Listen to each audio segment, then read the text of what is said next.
Hindi film industry में कई film maker थे और है, लेकिन मनमोहन देसाई का नाम हमेशा अमर रहेगा। अपने करियर में मात्र 23 फिल्में बनाने वाले मनमोहन की 15 फिल्में ब्लॉकबस्टर थीं, जिनमें से ज्यादातर उन्होंने अमिताभ बच्चन के साथ बनाई थी और उनका करियर चमका दिया। बिग बी से कहा था कि वो कभी उनका साथ नहीं छोड़ेंगे और उन्होंने ताउम्र अपना वादा निभाया। आइए आज उनकी फिल्म अमर अकबर एंथनी के कुछ दिलचस्प किस्से जानते हैं।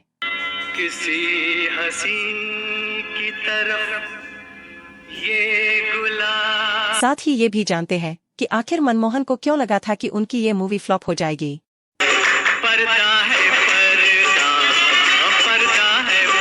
साल 1986 में सुभाष के झा के साथ बातचीत में ने इसे अचानक हिट कहा और बताया कि अमिताभ बच्चन के साथ जितनी भी फिल्में की, उनमें से अमर अकबर एंथोनी उनकी सबसे कम पसंदीदा फिल्म थी। मनमोहन ने बिग बी के साथ मर्द, कुली, सुहाग, परवरिश और नसीब जैसी सुपरहिट फिल्मों को डायरेक्ट किया है। साल 1977 में रिलीज हुई अमर अकबर एंथनी आपने जरूर देखी होगी। अमिताभ बच्चन, विनोद खन्ना, ऋषि कपूर, शबाना आजमी, नीतू सिंह, परवीन बाबी और प्राण जैसे बेहतरीन कलाकारों ने इस फिल्म में अपनी अदाकारी से 4 चांद लगाए। लेकिन क्या आप जानते हैं कि इस फिल्म के बारे में मनमोहन देसाई को आइडिया सुबह अखबार में छपी एक खबर को देखने के बाद आया था। दरअसल मनमोहन देसाई को अखबार में एक सुबह एक खबर दिखी। इसमें एक व्यक्ति अपने 3 बेटों को साथ लेकर पार्क में गया। उन्हें वहां छोड़कर उसने आत्महत्या कर ली। यह बात देसाई को छू गई। वह दिन भर इस पर सोचते रहे और परेशान भी रहे। शाम को राइटर दोस्त प्रयागराज से मुलाकात हुई।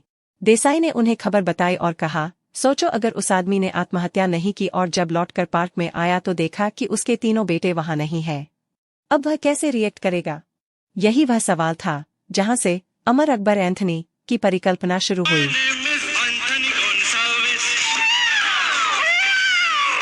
मनमोहन देसाई के साथ कई फिल्मों में काम कर चुके प्रयागराज ने इस आइडिया पर काम करना शुरू किया। उन्होंने मनमोहन साहब से कहा, क्या हो यदि बच्चों को 3 अलग अलग लोग वहां से लेकर चले जाए, वो भी अलग अलग धर्म के, एक को हिंदू, एक को मुस्लिम और एक को ईसाई। बात जमने लगी थी। शाम का वक्त था और इस तरह 3 भाइयों के बिछड़ने और फिर मिलने की क्लासिक कहानी बुनी जाने लगी। मजेदार बात यह भी रही कि प्रयागराज उस शाम देसाई के घर उनके फार्म हाउस की चाबी मांगने आए थे। प्रयाग फार्म हाउस जाकर आराम करना चाहते थे, लेकिन बातों को सिलसिला ऐसा चल पड़ा कि आधी रात गुजर गई।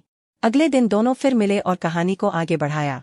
मनमोहन देसाई के बेटे केतन के मुताबिक उनकी मां ने भी इस कहानी में कुछ महत्वपूर्ण पुट दिए थे, इसलिए पर्दे पर स्टोरी में उन्हें भी श्रेय दिया गया। जब मनमोहन देसाई और प्रयागराज कहानी को विकसित कर रहे थे तभी प्रयागराज ने देसाई से कहा, मैं इस कहानी को अपने ढंग से चमका सकता हूं, बशर्ते आप इस फिल्म के प्रोड्यूसर बने। प्रयागराज चाहते थे कि मनमोहन देसाई खुद की आर्थिक हालत को भी मजबूत करें। राइटर होने के नाते प्रयागराज को इस कहानी पर पूरा भरोसा था।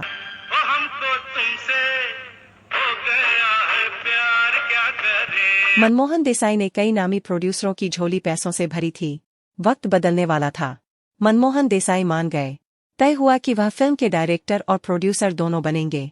आनंद बख्शी के गीत, लक्ष्मीकांत प्यारेलाल का संगीत। कास्टिंग शुरू हुई। मशहूर कलाकारों की फौज तैयार हो गई। आनंद बख्शी के लिखे गीतों को लक्ष्मीकांत प्यारेलाल ने संगीत से ऐसा सजाया कि गाने ब्लॉकबस्टर साबित हुए। 27 मई 1977 को फिल्म रिलीज हुई। एक आंकड़े के मुताबिक उस दौर में भी इस फिल्म ने 12 करोड़ रुपए से अधिक का बिजनेस किया था। मनमोहन देसाई की अमर अकबर एंथोनी उस समय की सबसे बड़ी सितारों वाली फिल्मों में से एक थी।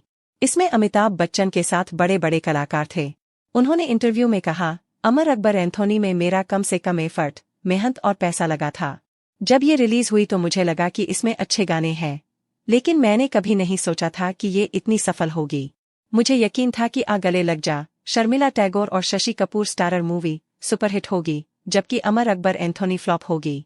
इस फिल्म का एक फेमस सीन है जिसमें एंथोनी अमिताभ बच्चन नशे की हालत में और शीशे में देखकर खुद से बात कर रहे हैं। शबाना, जो कि उस फिल्म का हिस्सा थी, उन्होंने बताया था कि अमिताभ को 14 बार परफेक्ट टेक देते हुए देखा। पहला टेक तो ठीक था, लेकिन टेक्निकल गलती के कारण वो बार बार रिपीट करना पड़ा। एक बार अमिताभ बच्चन ने खुलासा किया उन्होंने उस सीन की शूटिंग तब की थी, तब मनमोहन परवरिश के सेट पर थे। उन्होंने ब्लॉग पर लिखा, मनमोहन ने मुझसे कहा आप मिरर सीन की रिहर्सल करो, मैं जरा उस फ्लोर पर शॉट लेकर आता हूँ। लेकिन जब वो वापस आए तो मैंने पहले ही सीन कर लिया था और इसे असिस्टेंट के साथ शूट किया था। तो हम इसका स्टेज बोलता था कि दारू मत पी मत पी मत। शायद आपको इस बात का ध्यान न हो कि इस मूवी में एक बड़ी गलती भी हुई है। दरअसल ऋषि कपूर और नीतू कपूर के बीच एक सीन था जिसमें अकबर ऋषि नीतू सिंह के किरदार डॉक्टर सलमा को उनके असली नाम से बुलाते हैं। ये झूठ मूठ का आई मत करो, अब जाओ यहाँ से, तुम बिल्कुल ठीक हो। अजी आपका ये ऋषि हेल्थ चेकअप के लिए डॉक्टर सलमा के पास जाते हैं और वो डॉक्टर सलमा को नीतू कहकर बुलाते हैं। ये गड़बड़ी साफ दिखती है, लेकिन फिल्म में इसे ठीक नहीं किया गया।